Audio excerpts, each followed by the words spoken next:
shit. I know I'm not gay, so. He says, like, how did they let you have all this? I said, I just get the shit.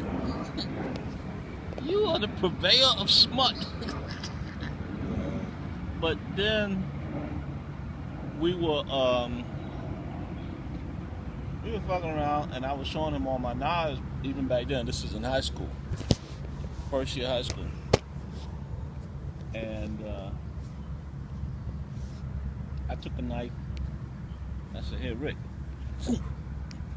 Through the knife. He stuck in his sneaker between his toes. You told me this story. And he was like, "Oh shit!" My mother comes in the room at the time. She said, "Y'all stop messing around. Come on in here and get something to eat." And ever since then, we've been friends. That makes sense. But he's high strung, very high strung. Most people are high strung. You know, they get all that religion in them or whatever life throws at them, and they don't realize What his problem is. What? His father and his brother. His brother, his older brother. He has one older brother who has serious mental issues, psychological issues, and the guy is smart as a fuck. Okay, he goes out and he develops new programs and shit. But Rick's father was very domineering and abusive, and he used to beat him.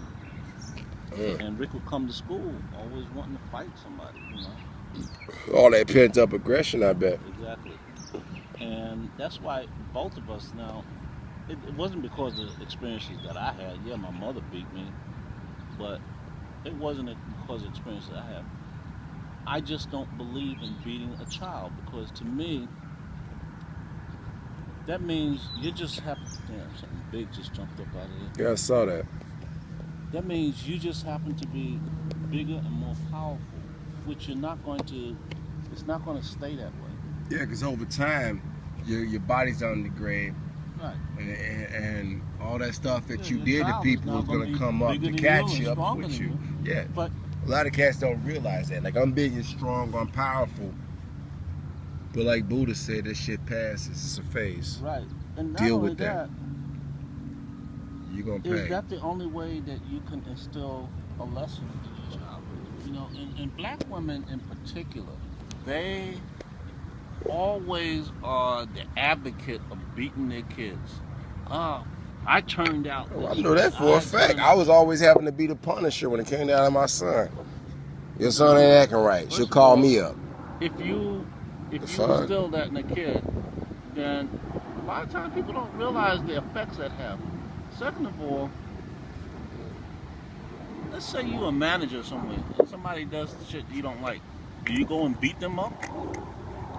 No, you don't beat them up. Okay. You find a way to reasonably deal with your little issues, your insecurities. Right. And it's only black people that have this affinity for how severely they've been beaten.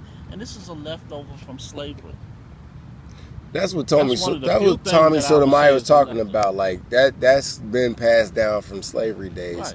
Since we've been oppressed, we got beat up so much. Right. And now we do that to our children, and it gives them this sense of oppression that they can't even break past because they're so busy being traumatized, and they can't be the leaders they need to be. They can't be because so the white man don't have to beat you. Yeah, right. Well, you don't have to get beat up. I dealt with that, but it's systemic in our community. It's a false premise. It's a very bad false premise.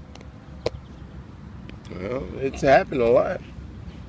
That's why you have a whole generation of young people shooting each other up in the streets right now. And they have a fucking clue. This whole bullshit about needing God and all this shit. How many motherfuckers in prison are devout Christians? Oh, a lot. How many motherfuckers in prison? You giving me the facts and I already know them. I mean, like, it's like 0.5% atheist, agnostic, or whatever you want to call them in prison. Not even that much. Yeah, I know. But it's like 90% holy God, Jesus, please praise me. God help me in prison. Yeah, and they do the most heinous acts. But go before the parole board and talk about your atheism. How does that work? It's a bad thing or a good thing? A bad thing.